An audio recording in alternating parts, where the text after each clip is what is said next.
So typically in games, you'll find that a lot of the clothing is relatively tight-fitting, and that's because it's quite difficult to animate free-flowing cloth. And as you see, we have an animated version here.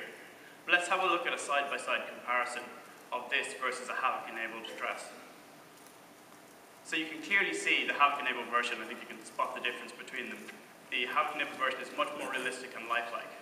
And there's just no way that you can create that kind of effect by animating the cloth. So not only do we save developers time because they don't have to do the animation, we also create a much more immersive and realistic character through our cloth technology.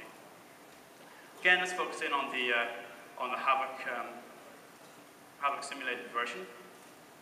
So I think what we should do here is add in a few more of these dancers just to see how we scale. So we've got about 7,000 vertices in this dress. So let's make her dance.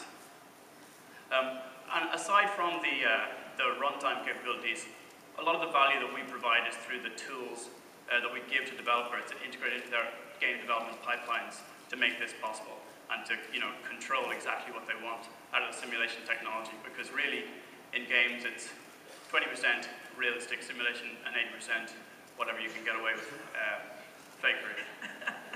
But we focus on the 20%.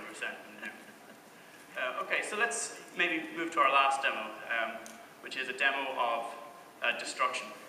So we have a classic... This is the destruction product. This is the destruction product, exactly. So it also shows Havok physics simulation on a large scale. So we fired this bridge with our Space Marine rocket launcher, classic Wild West style. We can see this is the without. This is what you'll find in games today. Yep. You'll get some, pretty nice particle effects, and then at some point in time, an animated sequence will be played back, which is laborious to create and happens the same every time. So if we enable the Havok version here, we can see what it looks like if you can physically enable this bridge. So this is with destruction. This is with destruction turned on.